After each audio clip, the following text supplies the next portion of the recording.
dinaa ci ñëw ci bilan wu maire ñi ko wër yàlla def na ñoom am nañu yokkute maanaam équipe municipale bi ressources humaines ba fa nekk ñoom ñu ngi yokk sur le plan social sur le plan économique ñu gis leen ñuy naat ñoom nekk ci naataange te population bi nekkul ci naataange ñoom ñu ngi tabax population bi tabaxul ñu ngi dawal ay oto te population bi dawalul oto ñoom ñu ngi faju bu baax macha allah ñun amuñu fu ñuy fajoo seeni njaboot di jàng bu baax ñun amuñu fu ñuy jàngee ci branchements sociaux yooyu ñoom ñuy am ndox ñeneen ñi amuñu ndox maanaam Kër Moussa am daal ñaari type de citoyenneté bi ànd ak Momar Ciss ak citoyenneté bi nga xam ne moom dañ ko bàyyi ak boppam bi ànd ak Momar Ciss moom macha allah boo leen gisee rek xàmmee leen waaye beneen bi moom da nga leen di gis rek xàmmee leen lii mooy maanaam analyse bi nga xam ni mën nañ ko ci def amul benn secteur d'activité ci commune bu Kër Moussa boo xamante ni bi yokku na. exemple santé rek nga joxe pour l'instant nga wax le partenariat avec les entreprises loolu on suppose que c'est normal parce que partenariat ñooy doxal commune yi. da ngay confirmer li ma wax effectivement da ngay confirmer li ma wax naa santé wax naa éducation wax naa ndox bi dama la bëgg wax ni la ci secteur yëpp laa wax amul fenn fu ñu sentiree ñun suñu budget loo xam ne budget bi moo ko amul fu ñu ko sentiree bu amee nañ ñu ko wax nañu génnee fee yi daal bu amee nañ ñu ko wax foofu lañ leen di xaar dama yaakaar ni bu fekkente ni maire bi liggéey na dëgg bilan moo ko war a falaat bu fekkee liggéey na dëgg non pas programme mënut campagne quoi merci beaucoup na teg bilan mu ni ci 20 ans Kër Moussa fii laa ko fekkoon fii laa ko yóbbu fii laa ko fekkoon en terme d'éducation fii laa ko yóbbu fii laa ko fekkoon en terme d'infrastructure fii laa ko yóbbu fii laa ko fekkoon en terme de santé fii laa ko yóbbu fii laa ko fekk en terme agriculture agricole fii laa ko yóbbu fii laa ko fekk ci côté piste fii laa ko yóbbu fii laa ko fekk ci wàllu marché garage fii laa ko yóbbu foofu mooy bilan bi ñu koy laaj ñu présenté ñu ko bu ko defee bu fekkente ni c'est satisfaisant population bi ñooy jël affaire yi joxaat ko te wallaahi laa wax loolu bu amoon ñun du ñu sonn quoi ñun di ñëw di candidat lañ ak li ci nekk yëpp yéen ñii du ngeen sonn yéen a ngi ci leneen lu wér laay wax li tax ngeen dalal ñu fi da ngeen a gis ni doxul ci côté culture lan nga gis ñu présenté ñu ko ci 20 ans yi xam ne li may wax nous sommes des acteurs culturels ci côté sport nous sommes des acteurs sportifs lan lañu gis ñu présenté ñu ko comme bilan foofu daal lañ leen di xaar ñoom wax dëgg yàlla yaa ko wax espèce stade la kon du stade mais dafa def ay am na lu def mais am na lu fa def xam nga nous ne sommes pas des nihilistes xam nga 20 ans du 2 jours du 3 jours boo demee même maa ngi doon bëgg a wax sànq ci la santé comme mu ngi yokkaat sa case de santé bu Kër Moussa yaa ngi wax bu suñ encore kon vraiment am na lu muy def peut-être bu deful lépp tamit déggoo li ma wax de dama ne ma leeralaat ko dama ne yi muy def yëpp daf ko def ci ndimbalu entreprise yooyu ñu wër ci ndimbalu waaw mais sëñ bi foofu nga baal est-ce que moom bu fexee ba ñooñu am seeni alal di ko def fii ci commune bi di ci yokk commune bi ci bopp ci reñe mais est-ce que mënuñu ko nangul loolu dafa rafet waaw bu rafetee ñu wax ko waaye dafa am lu ko gën a rafet waaw jox la budget wu 700 et quelques millions wax ñu ci 700 et quelques millions yi lan nga ci def non moom bu ñëwee fii dina la ko wax je suis d'accord waaye yow nekkaloo ko fi jëf yi ñoo waroon wax daal maanaam li ma bëgg a wax mooy ma ngeen baal ma ñëwaat ci rek li ma bëgg a wax mooy dama ne dañu ko jox budget nañu ko wax nañu wax fan la ko def xam nga bu ñu demee ba ci ab commune une commune digne de ce nom mooy am ay retour de budget c'est parce que liggéey am maanaam ñun la budget bi ñu la joxoon nga di épuisé woo ko nga delloo non mais épuisé woo ko Kër Moussa fi mu toll ci ay jafe-jafe nga xam ko ñun ñëpp ñu xam ko muy am ay retour de budget mais c'est extraordinaire sa waay foofu la yëf yi ne gis nga li entreprise yi def dañ koy saluer et dama lay wax benn affaire nga dégg devoir la ñu def ko obligation la ñu def ko kon dañ ko war a def mais moom obligation la ci moom devoir la ci moom mu rendre ñu compte ci gestion budget bi benn waaye ci gestion foncière bi en tout cas ci gestion de la commune globalement daf ñu war a rendre compte 20 ans sama waay nañu rendre compte ci 20 années yooyu yëpp te bu ñëwee fii li laay war a suul yi loolu moom na ngeen ñu ko laajal mu leer d'ailleurs sax amaana mu ngi dégg li ñuy wax boo ñëwee rendre compte fii su nga maanaam révision des comptes ñu ngi koy wax daf révision des comptes ñu ngi koy wax mais dafa war a nekk une réalité surtout nag au niveau des communes parce que yàqu-yàqu yi jafe-jafe yi foofu la ëppee yàqu-yàqu yi jafe-jafe yi foofu la ëppee dañ ko war a def zone sud moom sala xëy nañ suuf si ba mu jox tàkk ñun ñu ngi fii loolu bokk na ci li ñu siiwal ñun xeex suuf suba doon guddeeg bëccëg yooyu dañu ci war a andil ay réponses concrètes foofu la suñu ñëw ñun amee njëriñ bu ñu wóoloo ñun xam nañ ñu koy xeexee ba jot ci loolu moo ñu ci dugal. loolu dinañ ci ñëw léegi mais par rapport ak commentaire analyse tudd nga léegi foncier ñu xam ne benn genre bombe la surtout ici au niveau communal naka nga jàngatee problème yi ci am gestion bi foncier concrètement naka nga ko jàngatee. xam nga responsabilité buñ la ko joxee da nga koy mëte responsabilité da nga koy mëte mbir buñ la ko joxee da nga koy mën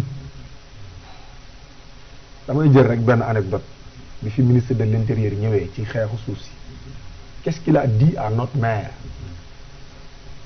da ko ni ñaata titre foncier moo am sa gox déglul muy làkk ay daadaa ndax ñi am nañ kayit wala amuñu ko ay kayit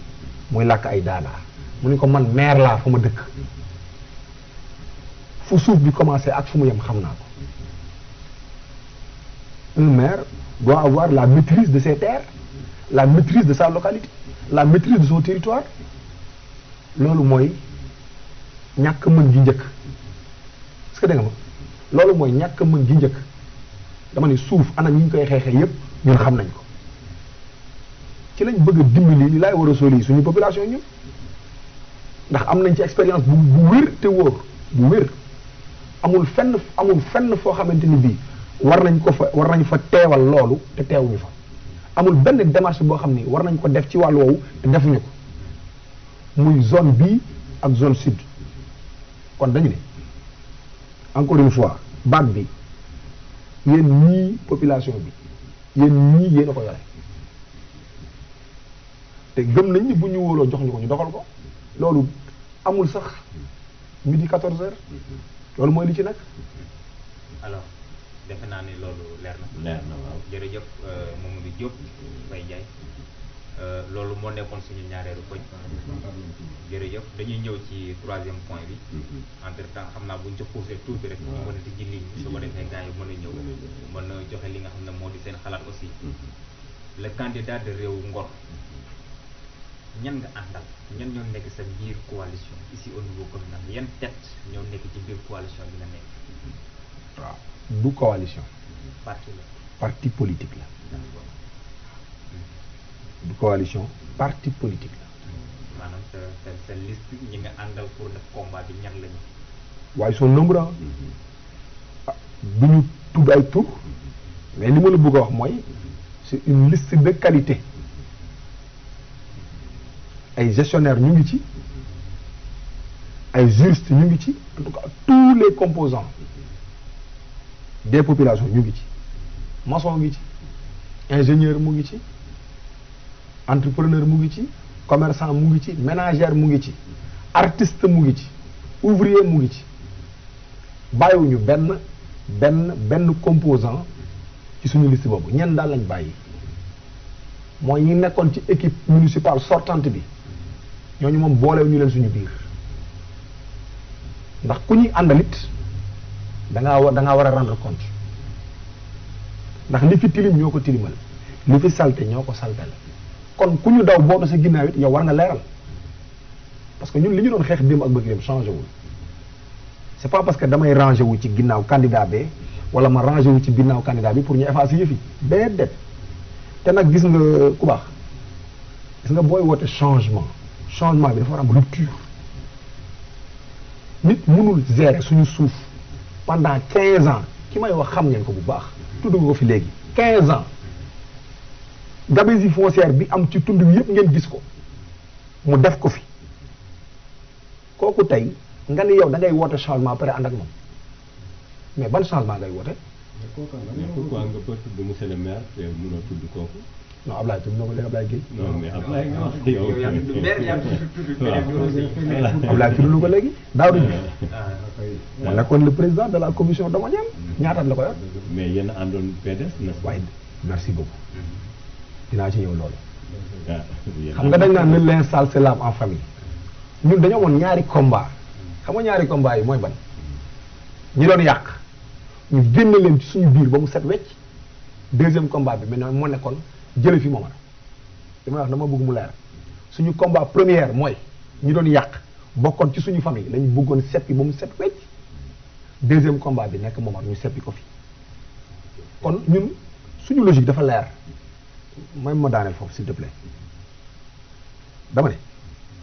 kooku moo yoroon suñu suuf li fi yàqu xam ne li ko yàq naka lañ mën a comprendre ni dañoo bëgg indi changement man mi bëgg indi changement man may ànd ak kooku. li fi yàqu maanaam loxo dafa nekk ci biir wala moom da ko def. waaw merci beaucoup c'est là où ça tire tout son sens baal ma wax la gis nga bi ñu demee ci coalition bi nga tudd sànq ànd wàllu bi ñu defee seen appel à candidature yow yaa wax sànq ni daaw da bokkoon na n'est-ce pas. dafa am ay critères ñoom yu ñu fa dégagé woon ci critères yi am na bu ci bokkoon boo xam ne daf leen di exclure d'office xam nga may ban képp ku mosoon a ànd ci gestion wu maire da ngay génn. non les critères étaient notés par des points. non baal ma ñëw li may wax je parle en connaissance de cause li may wax lu wér la lu wóor la dama ne dañu ne ci point yi nga xamante ni bii dana tax doo am benn sens pour jàll. ku dañ ni ku àndoon ak Momar tu es comptable de sa gestion kon waroo ci bokk loolu ci critères yi la bokkoon te loolu bokkoon na ci moom li tax tànnuñu ko yaa ngi dégg baax li ma wax bokkoon na ñi li tax tànnuñu ko waa léegi ku mel noonu yow tànnuñu ko mu génn ci yëf yi yow nga jëlaat ko saa yi ils nous doivent tous des comptes tous keneen ki dem laxatu ji ci ginnaaw beneen candidat gëm sa bopp il était chargé de l'enquête domaniale dama ne il était chargé de l'enquête domaniale en l'occurrence baal ma ñëw s'il vous plaît baal ma ñëw en l'occurrence Modou Fall moo daaw de benn équipe bi la woon suñu suuf si salax saasaage yi fi nekk am nañ ci xam-xam xam nañ li xew xam nañ fi yëf yi dugg ñooñu dama ni ku ñu làqatu sa gannaaw da nga leen war a boddi ndax li fi yàqu ñoo ko yàq ñoo ko ànd ak Momar Sy yàqu ko loolu mooy yëf yi gis nga bu fekkee dem da nga bëgg andi rupture da nga koy commencer yow aménager sa équipe fexe sa équipe ñi ciy nekk kenn du takk gis nga loolu foofu la ñuy woo askan wi yëf yi ñu jox ko borom loxo yi set yi xam nañ leen ñun dañu gëm ni dañ ci bokk. loolu moo nekkoon suñu sensu question maanaam bopp yu set yooyu nga wax ñoo nekk si biir maanaam bu ñu ne politique rek Faye Ndiaye dafay laaj ñu xam équipe bi nga xam ne ñoo ànd ak yow politique ici au niveau communal xam nga ni dafay laaj ñu xam diw ak diw ñoo nekk ci biir parti boobu est-ce que am nañu base politique est-ce que am na fu ñu leen xam ci cadre politique est-ce que am na fu ñu leen xam ci cadre mënin. xam nga sànq nee naa la da nga boo waxee mën-mën ma ne la nous avons des juristes des fiscalistes kooku mën-mën dàqu na. des juristes confirmés des chefs d'entreprise. est-ce que mën nañu leen xam. en fait mën naa la ko wax am na ñu may dégg mën nañ ko xam mais yow mën nga ko bañ a xam. waaw bu fekkee ne da nga am équipe. waaw même soo ko cité sax ça fait partie du faveur de. bien sûr parce que bu fekkee da nga comme moom di xamal équipe bi. nga tudd ko fii moom ñëpp dana xam ne moom ci la bokk. aussi. waaw loolu moom public am na waaw. population am na. loolu moom sympathisants. loolu moom. vraiment war nañu mën a. loolu moom man maa leen ko ñaan war a xam ne xam nga bokk na nag loolu ci seen rôle journaliste yéen ndax les listes sont publiées amul dara lu fa nëbbatu li may wax moom lu leer la boo demee à la sous-préfecture de Pout daa fa fekk liste yëpp li may wax nii ci média lañ koy waxee mun ngeen ko vérifier compétence yi ma wax nii moo ngi foofu lu wér laay wax compétence yi ñoo ngi foofu loolu leer na am naa ci yaakaar boobu. alors baax na voilà peut-être mënuñu xam turu ñaar. yaay mais yaay sa liste proportionnelle. yaay tëdd liste wala naka la dëgg. waaw le maire moo jiite majoritaire bi majoritaire bi. waaw suñu liste professionnelle Modou Mbodj moo ko jiite waaw Kër Moussa gën ko xam ci Modou Falañe waaw un jeune bu am engagement bi ñu amee ñun un jeune chef d'entreprise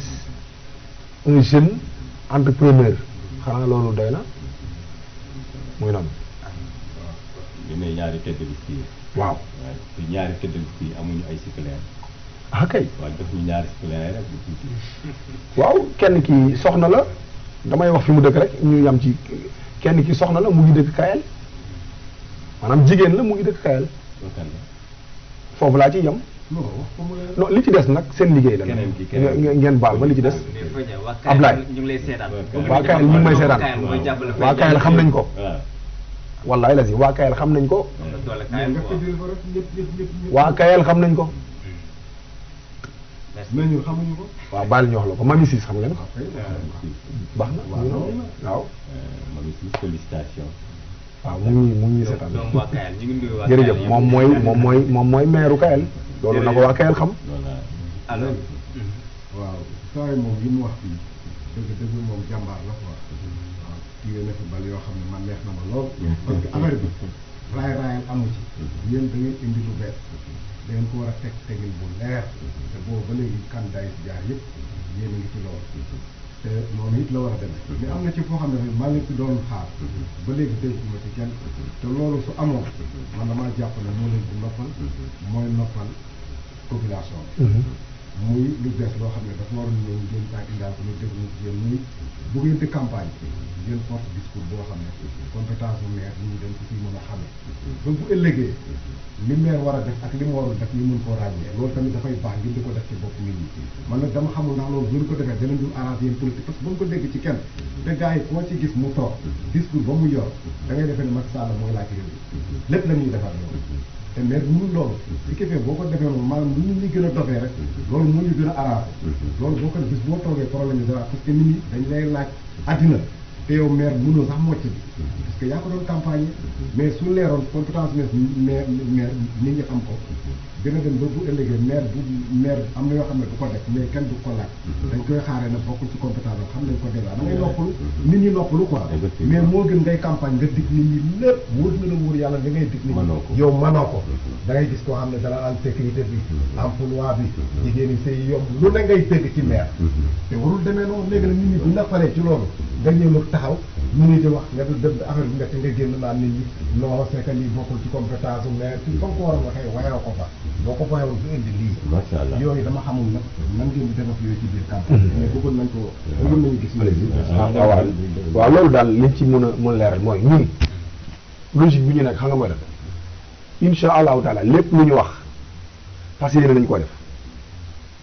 xam nga compétence dañ ko théoriser rek ci ay 9 domaines weesu na loolu dafay dépendre ci aptitude wala potentiel wu maire bi mu mën a indi lu ëpp loolu bu fekkente ni yow ndox kaasu ndox rek la ñuy xaar ci yow ngeen di kaasu ndox mais loolu du mérite li ñuy xaar ci yow bu dee kaasu ndox la mais andil liitaru ndox loolu la ñuy xaar ci maire bi li ñuy wax dañu ko gëm te dañu am yàqin ci ni dañ ko mën gis nga bu ñu ko mënul woon duñ ci jéem dara dama ne bépp engagement boo xam ne jël ko vis-à-vis des populations dañ ko jël vis-à-vis de ñun d'abord parce que ñun dañu bokk ci askan wi souffrance askan wi mooy suñu motivation moo ñu andi fii vraiment. waaw waaye. Allez-y. waaye man. c'est que man li ma lay wax nii. xam nga Abdoulaye Wade boo gisee empreinte bu marqué bi ci gën a kii mooy bu mu ñëwee. dafa maanaam dafa yee nit ñi quoi. moom foofu la njëkk a réussir. mais yéen dañ bu xoolal defal tey micro nga maire lan la ñuy maire war ñaari nit doo ko ci am. duñ ko xam ñëpp a dox de suñu sax culture déjà. waaw man dama xam ndax loolu da leen arrangé ngeen bëgg a noppi ci loolu topp ci loolu rek. mais foofu maa ngi ko bëgg def benn petit commentaire. parce que dëgg la xam nga dina rafet ci le moment actuel. xëy na bi mësul woon am. nga fekk ay jeunes ñu dem ba 4 xëy na man loolu sax mooy xaw nañu ci naqari quand même mais joxe na benn dynamique. muy nga fekk ay jeunes yoo xam ne. de rien du tout ñu ne am ambition yu grande yoo xam ne dañu bëgg a jiite mairie bi. ñii dina joxañ dama bëgg sax sama bët romb na mairie maa ngi xalaat ministériellement pourquoi pas président de la République ci jeunes yoo xam ne ñu ngi ci tund wi loolu vraiment lu dal xel la mais l'encouragement bi mooy kenn ku ci nekk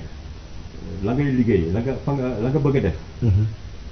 waxi nii rek du la ko may il faut mu am un travail boo xam ne très énorme puisque pré-campagne la ñu nekk. daanaka gisagu leen dara li ci nekk nii ay mise en terrain la. mais match bi mu nga ci campagne yi xëy na bu ñu ñëwee ci programme yi dañ ko am si mais dama ko avancé pour. encourager leen pour wane tamit li mu wax léegi c'est un homme très engagé un jeune donc très engagé je le connais depuis très longtemps moom ak Ablaye ma koy nuyu en passant ak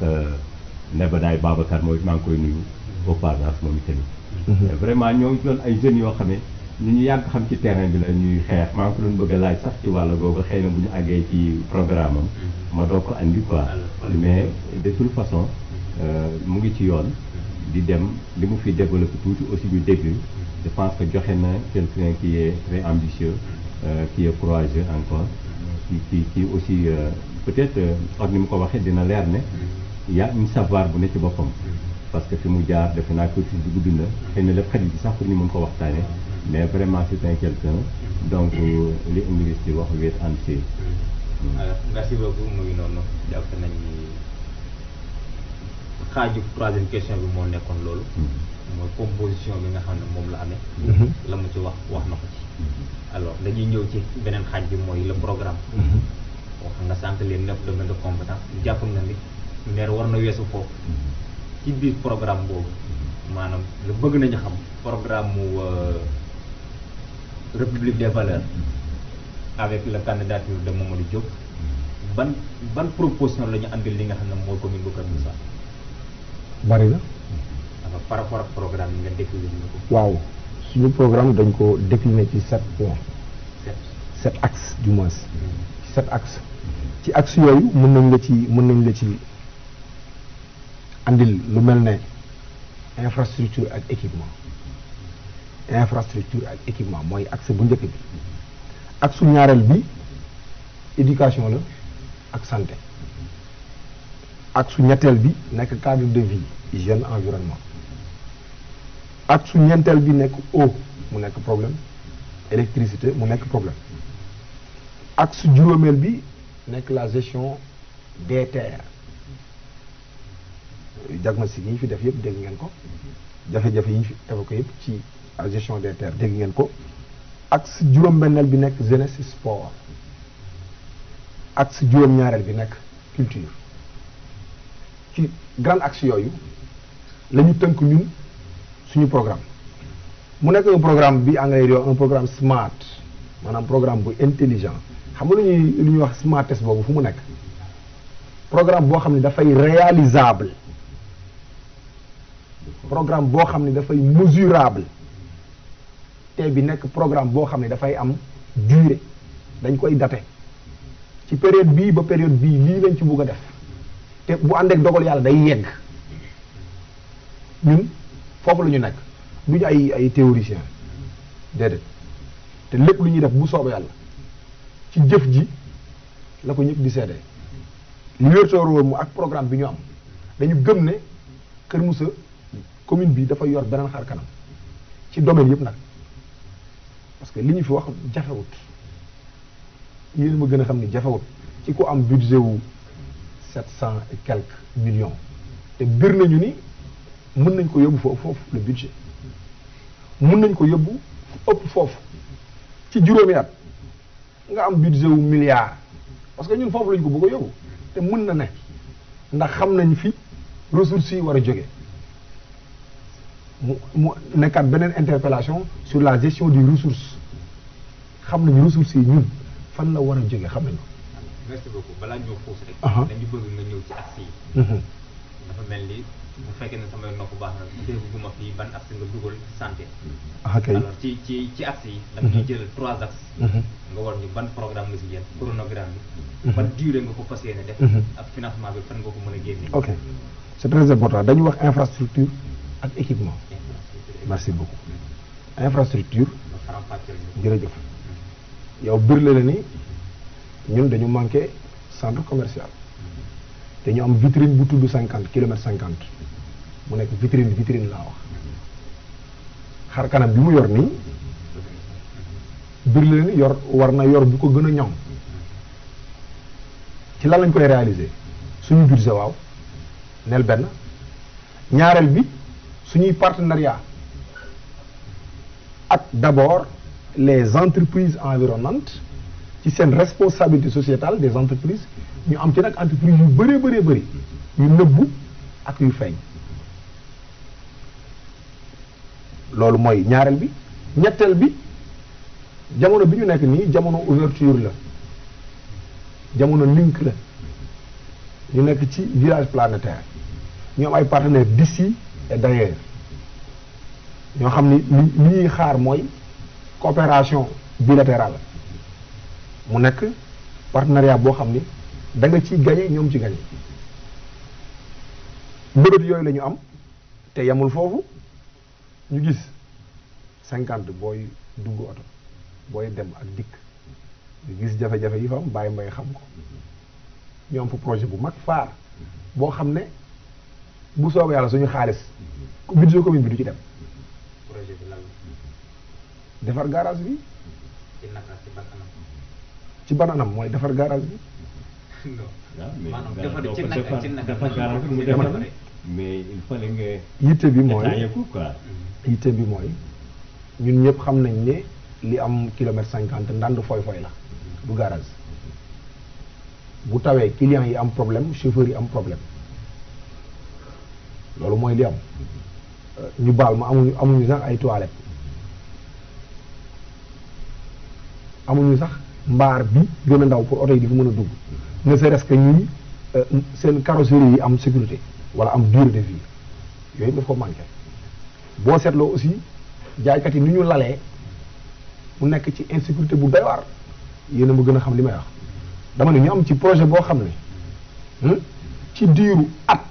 50 génne garage 50 génn ci jafe-jafe boobu mu nekk te nee naa la du jógee ci gafaka mairie bi du jógee ci budget mairie bi loolu nag je le garde pour ñun dañ koy garder pour ñun fa muy jógee dañ koy garder pour ñun waaye ñu ngi koy gis nii mu nekk lu wér-wér te waxtaane nañ ko ak ñoom garage 50 waxtaane nañ ko ak ñoom waa garage li may wax ñu dem ci côté infrastructure ba tey Kër Moussa dëkk yi nga xamante ni bii am na ay case waxuma poste de case de santé mënees na leen a wàññi fi nga xam ne fa la ñuy assurer les premiers soins mënees na leen a wàññi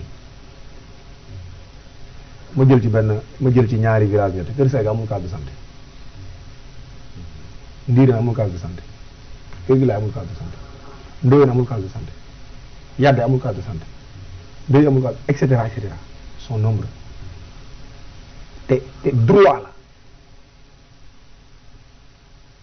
te ci nga am budget wu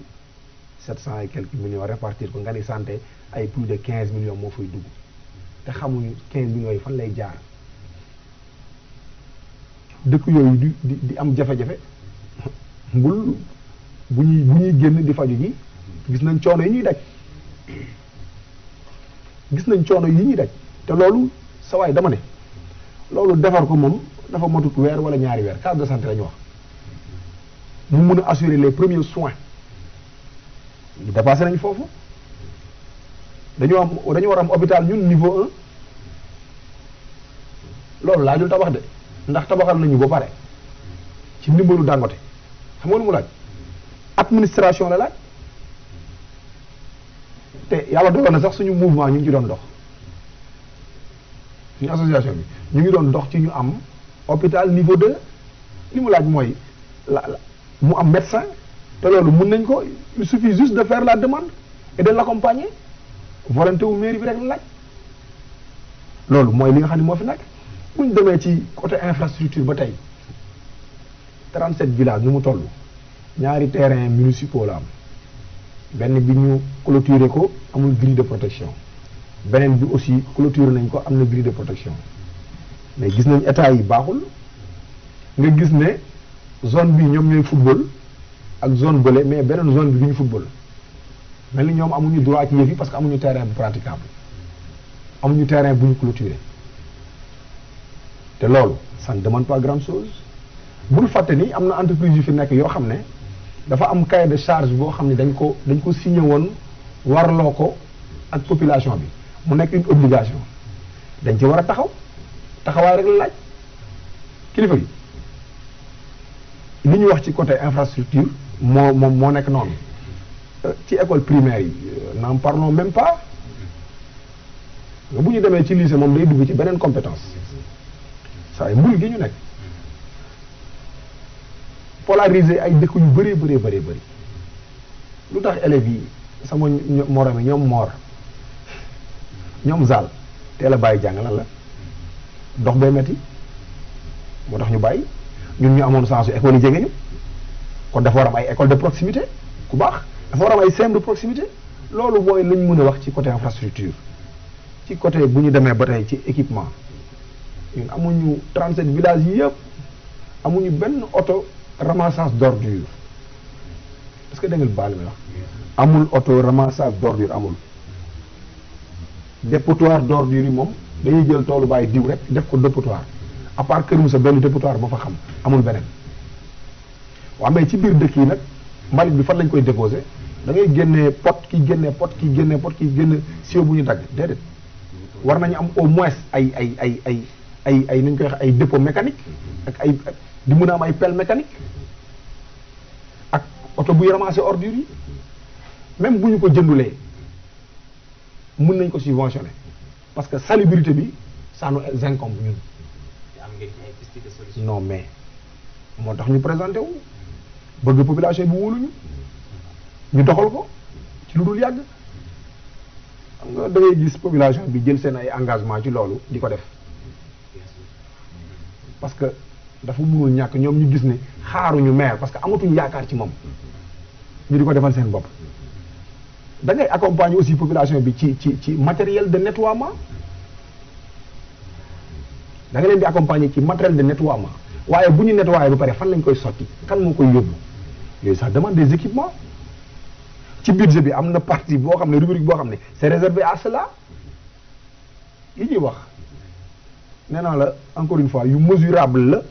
yu quantifiable la et mën nañ et c'est réalisable à temps réel loolu mooy li ma la mën a wax ci côté infrastructure équipement bëri na waaye nañ dëxañ foofu taxaw ci loolu et bu ñu waxee équipement ci yi ñu fi tudd am na ci yoo xam ne forcément wax nañ case de santé day daal di dugg bu ñu waxee stade terrain praticable sport dafay daal di dugg te sport du yooyu rek ñun yàlla dafa dogal fa ñu dëkkee Kër Moussa ñu am fa benn centre de basket Ablaye jiite ko yaakaar naa mu ngi ci 9 sorties 9 xam nga li 9 personnes yu jóge foofu génn nekk ay professionnels. jërëjëf Faye Ndiaye. ñu teg tuuti loxo rek. waaw bismillah. ñu jubli ci téléphone yi ñu fàttali téléspectateurs yi ñuy seetaan ci Valor TV ci émission bi di ëttu maam ñi nga xam ne waxtu bi ñu daan dëkk ak yéen jot na képp koo xam ne bëgg nga bokk ci waxtaan bi mën nga ñu woo ci 76 275 11 48 76 275 11 48 boo ñu woowee foofu rek ñu bokk waxtaan wi waxtaan ak suñu gan gu mag gi muy Mamadou Diop di monsieur le maire vraiment ñu ngi def waxtaan wu am solo waxtaan la woo xam ne wax dëgg yàlla macha allah def naa li mu fi wax xam-xam la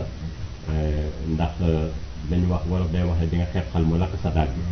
mais ku yebu bàyyi ko xel ndax vraiment li mu développé xam-xam la boo xam ne ça montre que ne li mu doon def am na njariñ muy yàgg yëngu ci mouvement yi yàgg yëngu ci politique tey jox na ko expérience boo xam ne mën na toog détaillé lu nit mën a dégg kon su ko defee ñu ngi leen di xaar képp koo xam ne bëgg nga ñëw daf ci waxtaan wi woo ñu ci 76 275 11 48 kon Ablaye di bàyyi la ak kàddu gi ngeen tàmbali fa mu yemoon ngeen avancé ñu xaar gars yi en ñu ngi attendant ci axe yi axe yi la ñu bëgg jël mu détaillé ko benn par benn en attendant am na mu yaakaar naa moom ci ñaareelu axe bi waaw maa ngi woon ci dama doon wax dama waxoon équipement infrastructure mu impliqué santé impliqué sport moo wax ci football bi dugg ci basket bi ni la basket bi dafa def 9 sorties maanaam génnee 9 professionnels te ba léegi amul terrain bu mu moomal boppam yéen lay laaj ndax lu normal la gis nga fu ñu gis terrain football bu praticable à côté dañu waroon gis terrain basket te am nañ ko kilomètre 50 derrière stade municipal bi cib na foofu moo nekkoon suñu terrain basket amoon nañ non ndax dañ ko jaay wala dañ ko maye wala dañ ko dugal bu ñu ñëwee fii nga laaj leen ko mais amoon na boobu la ñu moom actuellement lycée bi moo ñu abrité ci ay conditions yu difficile dama ne ci conditions yu difficile nga am ci 9 yoo génnee yóbbu ci bitim réew loolu du caaxaan yooyu dañ ko war a capitaliser dañ ko war a encourager dañ ko war a motiver vraiment saa yi ñun ci yoon ñu nekk des na beneen ñu am ay talent confirmé ci wàllu football ci 37 villages yëpp ma xam leen bu baax a baax a baax a baax a baax ndax damaa bokkoon ci seen biir ñu am ci ñoo xam dañuy réussir ay test war a dem xaalis moo leen fi téye nga dégg ñun la def nañ ci subvention plus de ñaata millions 30 subvention plus de 30 millions am ko am problème mu 400 000 pour dem tukki nekk un professionnel un Sadio Mané mais ça va ñun politique yooyu lañu yor politique sportive boobu nga xam ne dafay promouvoir le sport jële ndaw ñi fii yóbbu te mën na ne xam nga tax mën na ne nee naa la tuddal naa la fi ay partenaires man j'ai été joueur au plus haut niveau football naa deuxième division pendant 3 ans j'étais le capitaine de l'AS Police ñi ma fa nekkoon loolu yàlla dogal na ñooñu ñëpp ay professionnels lañ pour la majeure partie ñenn ñi tey c'est des agents de joueurs li may wax am na ku dëkk 50 mu ngi may dégg c'est un joueur très talentueux loolu moo ko tere dem am na ku nekk Kër Moussa mu ngi may dégg c'est un joueur très talentueux loolu moo ko tere dem ñun am nañ politique macha allah boo xam ne dafay sauver ndaw ñooñu parce que ni mu amee Alassane ca Palal un talent gaucher magique saa yi mu nar a yàqu non yooyu ñun mënuñu ko seetaan ni mu amee sama copain Mboma mu ngi may seetaan di ma déglu maa ngi koy nuyu au passage talent yooyu nar a yàqu li may xam nañ ko saa yooyu il faut ñun ñu capitaliser ko te nag ki mën a yóbbu 9 joueurs basketteurs kon yóbbu ñeneen jaaxalu ko te ñun ci ñooñu la ñu bokk. vraiment vraiment am na solo waaye am na solo trop xam naa am na foo xam ne moom dinañ ko bëgg laal nga andil ñu lan nga ci proposé muy domaine culture lan nga ci prévoir jërëjëf xam naa sànq nee naa la acteur sportif la waaye sportif foofu sax moom laa doon wax question bi ma amoon sànq. bismillah bismillah très bien la question est déjà donnée. quand même mais li ma ci bëggoon a laaj rek. mooy c'est un grand rappeur mais ndax mu ngi ci rap bi ba léegi. waaw xam nga. voilà xam nga yàlla dafa dogal 99. ba 2011 j'ai fait de la musique maanaam def naa ko 12 ans su ma jumlee def naa 12 ans musique nekkoon acteur théâtral kon ba pare jàng école jaar ca daara ja tuuti école arabe ba ma jaar am ay wasila yaakaar naa yooyu kenn mënu ko génne ci culture te dañ ci am yàlla dogal na ko ay expérience yu confirmé li may wax kii lay jël témoin promouvoir la culture de Kër Moussa dans sa généralité kii xam na li may wax ñëw na ba tàyyi ci suñu ay organisation en plus ma nekk ba tey sax manageru un rappeur international nu mu tudd Baye Mbaye Neba Daay jërëjëf di Babacar merci ñu ngi koy nuyu au passage ñu ngi koy nuyu au passage mu baax mu yóbbu commune bu Kër Moussa au niveau international te ñun ñoo ko doon manager KM Connection mu ngi fi laay ci la bokkoon Badji ci la bokkoon le rappeur même Babacar ci la bokkoon Baye Mbaye xam ne li ma wax gis nga jamono bi ñuy def loolu gisuñu kenn ñi fi nekk tey ak ñi fi nekkoon démb ñiy laaj tey ak ñi laajoon démb troupe théâtrale ya nekk Kër Moussa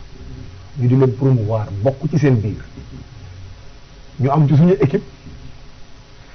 koo xam ne scénariste la réalisateur la mu ngi ci jotaay bi fii sax ñu ngi koy nuyu ñu gàdde turam rek pourtant dina baax parce que Palor TV c'est quelque chose boo xam ni c'est un miroir pour notre commune bul lu bonul lu rafet lu ne bul bañ a wax turu kooku ndax ni nga fi toog ñu tudd Mamadou Diop mais noonu dañu war a tudde keneen kuy def lu baax ci sa wet non dañuy bañ gaa yi jëlal ñu non du loolu yàlla rek fi nekk waaw mais li am solo mooy waaw li am solo mooy léeg-léeg il fallait ngay joxe nit gars yi seen tur non yéen bàyyil ñu garder tur bi bàyyil ñu garder tur bi loolu moom maa leen ko ñaan bàyyil ñu garder tur bi waaye daal gis nga ba ci li ngeen nekk nii ñu ngi koy saluer bir na ma ni mën na leen ci andil xam-xam bu wees seen njort lu wér laa leen di wax c'est un journaliste confirmé yi ma la wax nii casquette yi ma la wax nii moo daje ci moom est-ce que du Babacar non du Babacar Babacar la lu tax nga bëgg non Babacar en tout cas waaw yow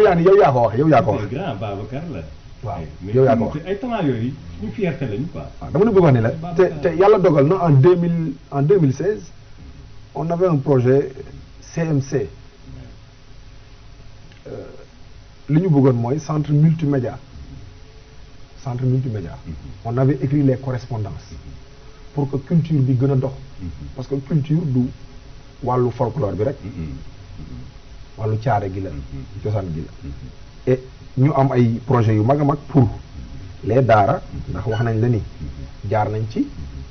am ko aussi pour les écoles coraniques parce que jaar nañ ci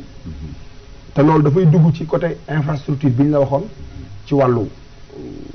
école yi école de proximité yi dafay dugg ba tey ci wàllu santé parce que culture dafa yaatu waaye aussi tamit war nañ fexe ba Kër Moussa nekk vitrine au niveau international ñu développé fa activité touristique mu dugg ba tey ci culture bi ba ñuy am yitte boobu dafa yàggoon le maire actuel mu may dégg andiloon nañ ko projet bu tudd web TGV boobu j'étais encore étudiant pour Kër Moussa dugg dans le numérique pour Kër Moussa nit ñi di fi ñëw di ko seet ndax am na luñ fi mën a seet yooyu moo nekkoon suñu ay yitte te booba xalaataguñu ni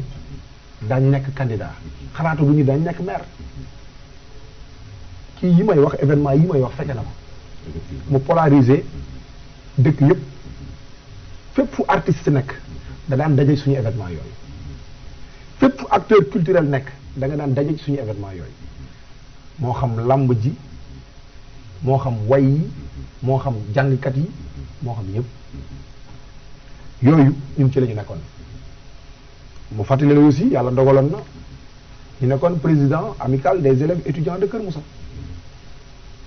ah Moustapha Diakhaté moom mooy dégg ñu théoriser woon l'enseignement pour tous c'est un document bu ngeen ko bëggee après mën nañ leen ko jox théoriser ko